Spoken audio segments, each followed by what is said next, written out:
Hi, and welcome to Iacon Underground Radio for the week of February 24th, 2016. This is Jen. And Alex. And David. Well, it's been a slow news week. You would have thought that would happen after Toy Fair week. I know. You'd think that everyone would have saved all their exciting stuff for the week after Toy Fair. No. There's not very exciting, but there is one thing that is not news but is exciting, and that's that there is a new episode of Robots in Disguise, the cartoon. Yay! Yay! It's back! It's really early in the morning. They're actually airing it. Yeah, it's not a good time. What is it, 6:30 in the morning? That is the traditional Transformers death slot. I guess, yeah. I don't even remember waking up that early as a child, powered by purely cereal to watch cartoons. I remember that during the Tommy Kennedy season of Transformers, I remember getting up at 5:30 in the morning, but no one else in my house was up. I mean, I would just sit a foot from the TV with my cat, who was also watching, stuff fly across the screen. I don't remember there being anything on that early on the rare occasions I'd be up at 6:30. It would, not on Saturdays anyway. Weekdays there'd be Beast Wars reruns and Sailor Moon reruns, but Saturday? Nothing. No. I'd be sitting around watching Mystery Science Theater 3000 waiting for the cartoons to come on. Occasionally they would have things really early, but they were odd things. I remember actually getting up, maybe it was even at 5:30 or 6. It was something really early for an Ultraman series that was aired. Ultraman Towards the Future. That was the only thing that got me up that early. No, it's pretty much always required Transformers to get me out of bed that early. But especially, in the days of VCRs. But now we have DVRs, so we watched it whenever we felt like it. Yay, yes. Time shifting. It's just like VCRs, except with better video quality. Yeah, they're easy to program. Yeah, it was impressive when I taught myself to program our family's VCR. But, yes. So that's how exciting the news is this week. That's how excited we are over a new episode of Robots in Disguise. There are some new toy pictures of toys that we already pretty much saw at Toy Fair, but we've got art of them. There's some art of Brainstorm's actual box. It's very exciting. Yeah, most of the other stuff was just production models of Hardhead and Skullcruncher and some other things. It's stuff we'd seen, just more of it, except for Brainstorm wasn't at the Toy Fair, was it? No. No, I do not believe Brainstorm was being shown off there. No, but we saw a fuzzy picture before that or something. But now we actually have art of it. Yeah. Box art is one of the last gasp leaks of Leaker Guy. I'm not going to dignify with his real name. Yeah, it doesn't have it's Leaker Guy, whatever. Oh, yeah, and Figure King in Japan did show off pictures, the completely grayscale prototype type pictures of Skullcruncher and Hardhead. Skullcruncher we did get a pretty great look at. He's not nearly as fun without his colors. No. He needs to be bright green and that purple, pink, magenta. Yeah, and Hardhead was at Toy Fair. Yeah. So, and they were actually in color there, so that makes this even more anticlimactic. Okay. Yep. You see him from different angles without a blur. Yay. I mean, Done Up in Gray Primer is a good look for toys. Yeah. Yeah. It is. It was just, I think one of the things that really got me, and I think I mentioned this last week, one of the things that really struck me about that Big Titans Returns display was that it was so colorful and so bright. It's like looking at a bag of Skittles. Yeah. Yeah. So, for me, this is sort of I mean, I guess, that's some toys. But in general, it is a good look. But I did really like the colors they actually used. Yeah, speaking of colors, there were pictures, there was art, actually, of what appears to be some San Diego Comic-Con stuff that's going to be coming up. It's really just it's a recolored Windblade, but it seems to be David, if you're the one who really looked into this, if you want to elaborate, but it looks like the Robots in Disguise one. Yeah, after last week comparing pictures of the new Windblade to the old Windblade, it looks like in the art it's Robots in Disguise Windblade repainted with more blue instead of the other, because it's got lines and a circle on her chest and the edges of the wings are different. Yeah, she does have those very sort of pointy wing corners. And then the other one is Brainstorm and an exciting blue. Yeah, a bright cyan, more periwinkle. Yeah. Yes. It's a different blue. I mean, I would have called him like teal before. Yeah. Sometimes muted and grayish teal, but yeah. Yeah. Whereas now this is definitely much more blue. It's very exciting. Maybe with 2 deluxes they could keep the price of the set below $100. Yeah, well, there's also a bit of Sentinel Prime in the picture, I think. Oh, yeah, there's some kind of fist or something. And his head. And a guy's head on the left-hand side of the frame. Ah, yeah. I see that eye. And in the distance, probably a 3-pack. Yeah, probably a 3-pack with, in the distance, a giant sword in hand of Fortress Maximus. That'll probably also be at Comic-Con. Yeah, they seem to have done well enough with the Comic-Con Metroplex that it would not be at all a surprise if they did a Comic-Con Fort Max. And the Devastator. Yes. Also the Devastator. A bunch of little dudes. Nerds with a lot of disposable income go to San Diego to ship expensive stuff they could have gotten on Amazon a few months later home. What? Yes. Yeah, that's the fun of it, I guess. It wasn't that bad, really. How much more? But yeah, it's more interesting because we're getting a Brainstorm, but I already have an IDW Brainstorm, so a Brainstorm. I really like that Brainstorm we got as a Voyager. Yeah, so a Brainstorm that's partially blue and darker gray to black, it'll be different. I can give him somebody else's head. You can pretend he's someone else entirely. Because we're getting heads on their own, so. You can make him an original character. Yeah. If he comes with the briefcase, I might have to buy him. I don't know. It's not in the picture, but that would be nice. That would be great. I'm sure someone out there on Shapeways or something has a briefcase for the Voyager one. Yeah, if there isn't, I should do that myself. Yeah, because the one we already have has open hands, and it would be easier for him to hold the briefcase. That's very important. Although in the artwork, he does appear to be reaching out to grab one, Pat Lee style. I see that, yeah, he's got the old Pat Lee grabby hands. Yeah, that does seem to be coming back in some recent art, the grabbing for things. At least it's more dynamic poses than squatting. Yes, not squatting. They're usually just flying now, but we're still getting the "give me that" pose. I mean, at least Windblade is like she's grabbing onto the edge of something. And she appears to be slipping based on the sparks and scratches she's leaving. Yeah. Yeah, which is odd because, she can fly, so it's not like gravity would be, I don't know. I don't know how flying works I don't think anyone knows how flying works with Transformers. No. Well, if you're a Decepticon, you can fly, and if you're an Autobot, you can't unless you have a vehicle mode that lets you fly. And even then, only in vehicle mode. If you're an Autobot, it depends. Unless it's the first 5 episodes of the series. Yeah, I guess that they sort of sorted that out after the very beginning of the cartoon. Though it they got to Energon where you could just drive through space. Oh, that was amazing. Kind of adorable, but it didn't really make a lot of sense, like a lot of Energon. Anyway. They did it slightly better in Cybertron, where there had to be, space bridges to drive on, at least. But... Yeah. Yeah. So yeah, that seems to be a hint at what we're, what people with large amounts of disposable income are getting at Comic-Con. Speaking of conventions, our last bit of news is that there have been some big convention guests announced. It looks like Stan Bush will once again be appearing at BotCon. And Vindicola, although I think... And Vince DiCola. Uncle Vince! Yeah. Yay!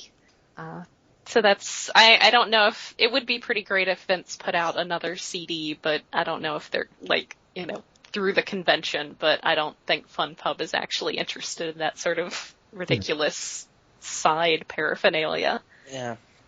The other one is that Frank Welker, the notoriously hard to schedule Frank Welker, has agreed to be at TFCon Toronto this summer.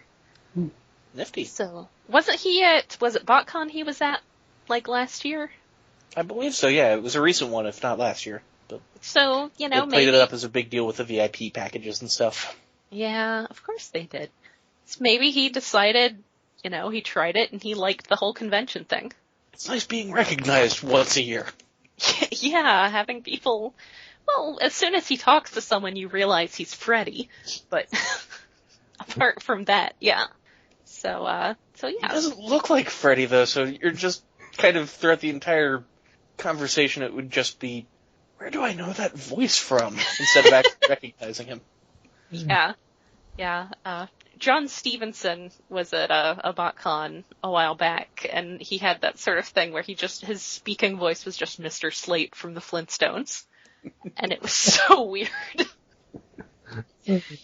So, yes, that's our exciting news. Any other news? I don't think there is any other news. No. I have a horrible pun in my head, and I'm sorry. Do it. What do you call the lemon lime version of the Transformers music score? What do you call it? Vince Uncola. Well, we've done worse. So yes, we have an exciting new season of Robots in Disguise, which pretty much just feels exactly like the last season, except now they have Grandpa Prime with them.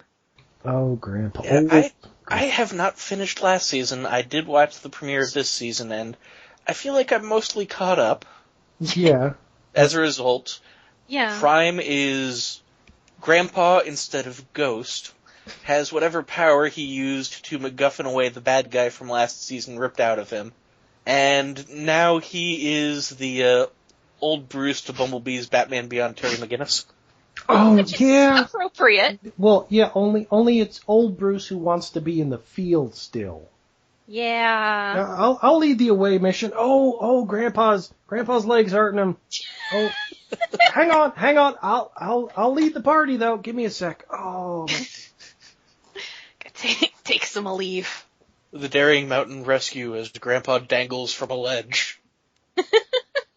So, yeah, let's break down the recap. The episode starts with everybody just basically hanging out at the junkyard, as they do.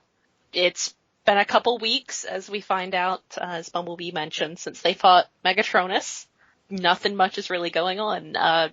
Strong Arm is fangirling over Optimus Prime, having him tell her, stories of great past deeds. And I thought, it was interesting. Sideswipe calls Optimus Prime Pops. And Optimus Prime is having none of it. Yeah. Which actually finally endeared Sideswipe to me.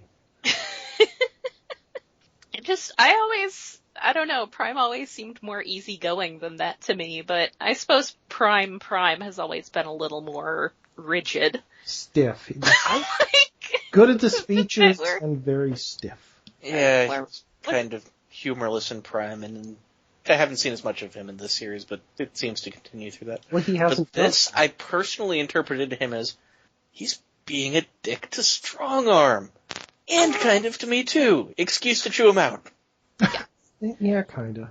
It did put me in mind of that bit, and there's like the whole bit in Prime right before they turned him back into Orion Pax, where they had to establish why that was a thing. Yeah. And like Raph, I think, like, hey Optimus, you want to hear something funny? Optimus just goes, no. Yeah. It's just matter of fact, not being mean about it. I also kind of love that immediately after telling Sideswipe, you will refer to me as Optimus or Optimus Prime. He calls him something else. Yeah, Sideswipe has no reverence. He's a jerk. So of course, he says sir, but it's like, he just told you have two options. You don't choose a third. You don't decide sir is okay. So Strong Arm beats him up. Yeah, it's like any progress those two made at not hating each other is completely gone. Everyone's reset this season. Yeah, I I mean, I've said before, I feel that's kind of a weakness of the show as a whole, is that everything sort of resets. It's a very status quo kind of show. So they knock over a pod which Fix-It helpfully reminds us has Cyclone Minicons. Toy alert! New toy alert! Yeah. So there's a little bit of a fuss, and then for some reason, Micronus Prime, one of the 13 primes, during the brief bits that we saw in the previous season of Optimus Prime being in sort of the afterlife, astral plane kind of spirit realm, I don't know, home for infinite losers, he was involved in sort of preparing Prime to go back and fight Megatronus. So he's someone that, we've seen before, albeit briefly. But somehow his ghost head shows up just on Grimlock. Yeah, I don't understand. Is it showing up in the reflective shine on his hide? What? Why? Maybe. It doesn't make sense. He shows up at weeks later after they've defeated Megatronus to Optimus Prime, hey, those powers you borrowed from the other primes? We need them back. Yeah. Why couldn't you pick him up before? What? It almost killed him getting those powers put into him. Yeah, so? It'll probably do the same going back. Yeah, so? Yeah, and which one is it? I think, Rusty is like, that isn't helpful. And then Micronus just disappears. Wow. Micronus disappears, and then Optimus just starts levitating in midair and convulsing. Yes. It's just like, he specifically calls him out on doing that. And he's like, later peeps. I just love that he gets, berated for doing this, and then he just disappears. Just out of there. So yeah, they talk about how, Windblade, when she showed up last time, she had informed them that there were other Decepticons on Earth. So Drift and Windblade are all like, yeah, let's go, I don't know, on a Japanese field trip or something.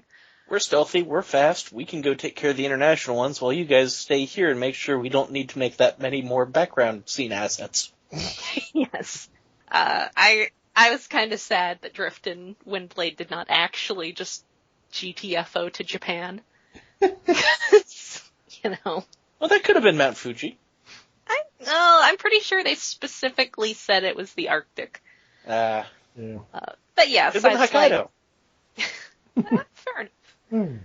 But Sideswipe's all like, yeah, I'm fast and stealthy, I'll come with you guys. And then him and Strongarm bicker some more. And then Primus like, I'll go too. And they're like, hey, wait a minute, Gramps. But yeah, they argue that he's behind his back. They argue that, he's slow. I mean, even on a good day, he's a big, slow guy. Yeah, and you just had energy ripped out of you, and you said it was so painful the first time. Yeah. Take a day off. Take a me day. No, Optimus Prime has to go along and lead the mission. He just felt like a stubborn, slightly, I don't need all the other Prime's powers. I can still be a big damn hero. I'm trying to think of the word. I can't think of the word. It starts with an S. It's like dementia related. Senile? Senile. Yeah. I know too many words, and so sometimes some of them get pushed to the edges. Yeah, he felt, it's not that he felt, it felt like they were treating him like the very stubborn but slightly senile old man. Kind of. Like, they're like, oh, well, let him go, because he really wants to go, but, he's just gonna get to the grocery store, and then he's gonna, wet himself, and he's gonna cause a big scene, and, I know I hate doing this, but he demands to go. He won't let us leave him home. So that's just how it felt. Yeah, that is kind of, and yet they should be, more of a military unit in a way, but no, let Grandpa come along, because he's the old general. He technically outranks you, so you can't say no, even though everybody but him knows it's a horrible idea. Yeah. Yeah. So they let him go, and Sideswipe introduces us to the new running gag of this season. Whereas last season it was Bumblebee trying out different, rollout sort of catchphrases. Now it's apparently Sideswipe coming up with names for the away team. Which, it was still a better name than Bumblebee's rollout noise sounds most of the time. Yeah, I guess. I can allow that. Yeah. So Prime leads the away team through the ground bridge, which promptly explodes. Oh yes, immediately, as soon as they're all through. Yeah. Immediately explodes. Setting the entire junkyard on fire. Good job. Good job, everyone. Yeah. So, Fix-It fusses over the communications, but finally manages to get through to them and find out that they made it through safely. And they are in the Arctic as intended. Yeah, and the reason it broke was because of Grandpa's energies. Yes, as it turns out, they figure out that it was because something about the way Optimus Prime was resurrected made his energy signatures all funny, and it made their ground bridge short out and explode. So, it does make me wonder if they're going to remember the whole thing in Prime where, like, he and Arcee were freezing to death for an episode. Like, if at some point they're going to address that maybe they aren't equipped for that kind of weather long term. Maybe but next episode. I guess we will see. Also, as they're moving out, so they detect that the Decepticon signal seems to be coming from up this mountain in a cave, and so Prime decides to go ahead. Sideswipe tries to talk him out of going with them up the mountain. He's like, nope. I'm gonna do this, and then his hip, starts getting stiff and squeaking. Yeah. Because this is apparently the undignified old Optimus show. I'm starting to feel bad for him at this point. Yeah, it's a new characteristic, but it's a characteristic that makes Optimus Prime the annoying one. Yeah, it's a new take on Optimus Prime, but it's a very... It's God, an I would angle, say... but it's an annoying shtick for this episode. Yeah. Yeah. I would say, as someone who, is old enough to have to just bend to the doctor and just be like, test everything. Yeah. It's really depressing. Because this is, the childhood hero. And now he's getting old and creaky like our actual parents. Yeah, but the problem is he doesn't know enough to stay behind. Yeah. The problem is that time is inescapable. Yeah. I also love back at base as they're comically putting out the fire, Bumblebee just coming to the realization that, oh god, I let them take all of the competent ones. Strongarm is fairly competent when she's not overdoing it, but yeah, he's got Fix-It and Grimlock and the humans. Yeah. The kid and the adult who needs an adult. Yeah. Yeah, I was just gonna say, the kid counts about as much as Fix-It, so that's like one. Yeah. Grimlock being Grimlock cancels out how useful Grimlock could be. Yes. And then Denny and Strongarm cancel each other out. Yeah. I can agree with that. So back at the base, they have a visitor. It's a Decepticon. His name is Overload. Sadly, not Overlord. No. But talk about things getting dark. He's almost as theatrical, though. Yes. Yeah. His shtick is apparently that he is a thespian. He was also a actor on Cybertron, and in wartime, functionally, that served as a spy. And he is angry at Prime because Prime, exposed him as a spy and ruined his career. Which I guess, okay. He's very concerned about not getting his face hurt. Yeah, but the rest of him is heavily armored, so none of their weapons do anything to him. So, he doesn't have any kind of animal thing going on. No, well... I guess Fracture, who was the last really heavily Minicon-related Decepticon, didn't. Oh yeah, he didn't either, no. Well, Overload's basic body is like the headless drone troopers Prime fought in the magic mystical Allspark realm. Mm-hmm. but with an actual head. Yeah, with an actual head. But he is getting a toy. Yep. It is a buy me moment. Is he getting a toy, or did he already get one? It might be out already, but it's coming. He comes with Minicons. He's one of the, whatever the size that Fracture was that had the Minicon friend. Deployer. Yeah. Yes, deployer size. So yeah, he comes in and has some buy me moments. I mean, I presume that's going to be, Yeah. I mean, it kind of ends in a way that suggests we will be seeing him again pretty much immediately. Yeah. So he shows up, he fights with people, it's a battle. Mostly Meanwhile, Bumblebee, and they seem to have history with one another. yes. Yeah, there was a line like Bumblebee was injured when Prime was originally fighting Overload. Is he the one that took Bumblebee's voice? That Possibly? seems to be what they're implying. I mean, they didn't say it explicitly, but that seems to be what they're implying. Yeah. Oh god, imagine losing your voice because of Calculon. Oh, yeah, he is pretty much just Calculon, as evidenced by the TF Wiki using Calculon lines on his page. Yes, it's pretty great. Good job, TF Wiki. Yes, very good job. But yeah, it's implied that he's the one who fought Bumblebee and messed up his voice box. So I guess we don't need that Bumblebee movie after all. We have our answers. Let's pack up and go home. Oh, yeah. Let's not give Michael Bay. I guess that one's not going to be Michael Bay or something. I don't know. In the fighting, Overload breaks two of the capsules that had the two fresh new toy Minicons in it, who escape and start making Frank Welker animal noises. Yes, so great. It's nice that they're not making, because I mean, clearly the thing with Armada Minicons was that they didn't want to have to pay all those extra voice actors. Yeah. I mean, Armada was always a very budget conscious show. Yeah. They were ambitious, but they didn't have a lot of money. Yeah. They're very much making sort of intelligent critter sounds, but they're actually voice acted. Yeah.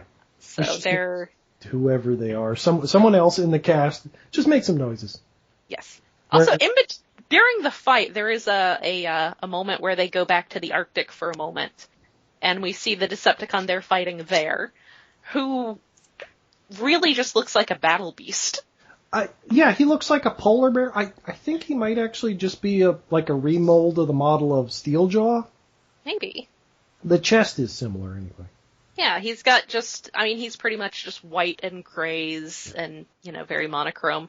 And he's never getting a toy, like probably the Decepticon cast. And he's got, a very mechanical body, but then he's just got this very animal head, and I just thought, Battle Beast! Yeah. But yes, so more interestingly, there are these great little Minicons skittering about and making great sort of sounds that you would expect things that skitter to make. Yeah, they just scramble about, sound like angry Jawas or something, and they turn into Bakugan, or balls. Yes, they are very Bakugan-esque. But they do, I did notice when they skitter off, like, over the fence and out of the junkyard, I think they got their own, like, goofy little music. Oh, yeah, I almost forgot about that. It's such an adorable little music cue. That was, like, my favorite moment in the episode. It was pretty great. I think I read somewhere that the guy who does the music for Robots in Disguise was, like, in the B-52s. Oh? Huh. I'd have to double check that, but yeah. So, they have a good music guy. But yes, we find out that the Minicons' names are Ransack and Backtrack. Yay. And so, Overload gets away, runs off. I guess he discovers Prime isn't actually here. So it's like, So he leaves. Oh, he decides that basically Prime's greatest weakness is caring about the fates of what he calls bit players. So he's convinced that the best way to get Prime to show up, which admittedly is fair, and I don't think he's... Actually, yeah, come to think of it, like, back in the G2 Marvel comics, Bludgeon did the same thing, except he just blew up San Francisco to get Prime to show up. So it's a tried and true way to flesh Prime out, is to harm humans or civilians or innocent life of some way to some degree. Maybe you just hassle them a bit, maybe you nuke one of their major cities. It is pretty standard supervillain fare. Yeah. Though, I mean, little does he know, Prime is stuck in the Arctic with no way home just yet. So, oops. So yes, he starts heading to the city, and then he sees, Ransack and Backtrack just, like, tearing up a forest in their little ball modes, just, pinging about and knocking things down. And he calls them small doers of great destruction. And he invites them to come help him, and they have a small chirpy discussion about it, and then they fit into his conveniently shaped and sized arm pods, and he cackles off into the distance, heading for the city. Oh no! The end. That's it. That's the episode. Cliffhanger. Yeah. Wake up next Saturday. Drag your poor hungover ass out of bed next Saturday for the next episode of Robots in Disguise. Oh, are they putting the episodes online? I think they did that last season. Oh, that's a good question. Unlike the Cartoon Network website or some. Maybe. I don't know. You gotta log into that. And... Oh, yeah, I can't be bothered, really. So, yes. I assume next episode will be same time, same place. Yeah, continue Overload story. He gets a 2-parter. Yeah, that's impressive. Yeah, well, he's like, what, a $20, $25 toy? Yeah. Oh yeah, it's basically like, hey, here's a depth charge, let's give him 2 episodes. Yeah. Show off how good he is and how huge he is. I mean, it's not bad, and I definitely like the mini-cons in this show. Yeah. I mean, I always conceptually liked the mini-cons. I thought that the Armada show pretty much completely wasted them. Oh, yeah. Yeah, but they're a great gimmick. I don't actually have any mini-cons from Rit yet, because all I have is Strong Arm, Grimlock, and Steeljaw. Yeah. All I have is Strong Arm. Yeah. All I have is Strong Arm and Steeljaw. But yeah, I mean, they're really cute. So, and Great, these I'm looking new forward ones. to a toy that convinces me I should get some. Yes. Yeah, Overload might be it. Plus now they're making Minicon weapon dudes, so Yes. that's more tempting. There's the Prime, who I guess maybe ends up in Arctic colors. Maybe next episode we'll get to be convinced to buy his toy. Yeah, because there was a convenient little military base at the bottom of the hill, which presumably there will be an avalanche falling on next episode. And then he gets to hang out with Eagle Breast. I'm Yeah. sure it's not Eagle Breast. He totally redeco himself as Cybertron's greatest hero, Thunderclash. Ah, so good. So good. With only half as many colors, though. Yeah, if that. So, yeah, that's about all there was to the episode. Any overall thoughts on it? I think I liked it better than the first episode of last season. So I didn't really ever get into last season. I missed some episodes here and there, and I didn't really care. Yeah, and it's an easy show to miss episodes of. Yeah. I might go back and watch the ones I've missed. I might not. Yeah, at least watch, like, what is it, the last 2 that are where Megatronus shows up. And then he takes off his mask and damn, he's hot. Yes. It seems to be a running trend with the Decepticons in this series. Yeah. Quite a few of them, I guess. The ones who have, like, humanoid faces. Yeah, the ones that aren't a giant monster snake face or what. Well, I guess the shadow hiding one didn't even have a face. The ones with humanoid and or wolf faces. Yes. So yeah, that's about all we've got this week. It's a slow week. Maybe there'll be more. Maybe there'll actually be comic books next week. And actually, next week at least one issue 50 next week. Yeah. Surprise, surprise! There should be a lot of comic books next week. Oh, what? One of each? A lot of At least 2. The More Than Meets the Eye and not Robots in Disguise. Yeah, I think those have... Actually, yeah, I guess... Oh, right, and there is More the Than new Meets the Robots Eye. in Disguise comic. Is anybody reading the cartoon tie-in comic? I read a few of them. They were really... It was really good. I mean, it was cute. I It read was the enjoyable. free comic book day one, I think, or it was the first. Was it? It was either the first issue or the free comic book day one, I think. Mm-hmm. It was okay. I'm pretty sure it's been canceled now, Oh, which is sad. The show was almost canceled. The art was nice. Yeah, it had really good art. Priscilla Tremano, I think that's how you say her. But yeah, it had really fun. It was a really fun little comic. I mean, it wasn't like, serious business kind of good, like More Than Meets the Eye, but it was good. It was enjoyable. It was enjoyable cartoon tie-in good. Yeah, yes. Way better than the old Dreamwave cartoon tie-ins. Oh my god. You say that, they were probably the best ones Dreamwave did. They definitely were, because I have a couple issues, and it was like, it's okay. I liked some of the stuff in the Armada comic. I wrote fanfic based on the Armada comic. Yeah. Like, one story. Exciting. And it didn't suffer the issue of having no budget and no time to do localization like the cartoon did, so. Yeah. Though it did suffer from Pat Lee coming along and being like, hey, you should put some G1 stuff in it. Hey, And you should totally make it look like how I draw. Draw Megatron hip thrusting towards a sword. Yeah. Yeah, that wasn't great. But other than that, it was alright. I would say that the Robots in Disguise cartoon comic was better than that. Yes. So a different kind of better. Yeah. Less serious. So yeah, I suppose that's it for this week. Yep. And something to look forward to for next week, so tune in then. Yes. Oh yes. Very much next week. We probably won't be covering every episode from now on. We'll just little, hey, we like this episode. Yeah, just little, if it's a comic week, I think we'll definitely be, giving some thoughts on the episode rather than a full recap. Yeah, if it's another episode like this one where there's no news.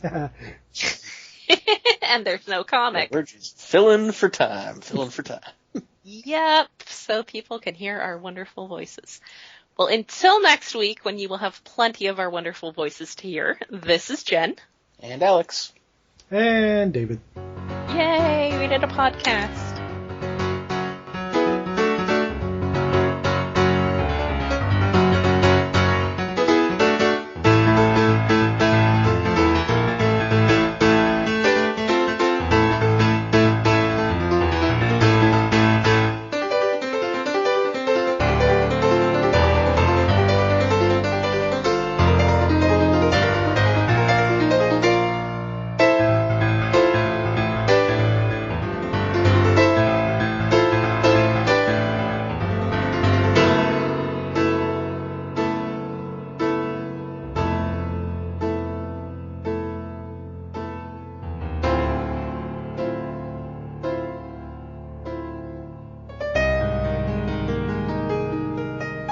Alright, there was full art of Brainstorm in his toy that was flipped. Oh, that art. It's nice to have art that's fully drawn again. Mm-hmm. Big detailed things. I miss the G1 giant background with a bunch of dudes. The murals were great. Yeah. So we have pictures of toys we've seen before, including Brainstorm. Yay. There's pictures of machine robo figures. Yay, GoBots. Yay. Speaking of out-of-print anime. Yeah.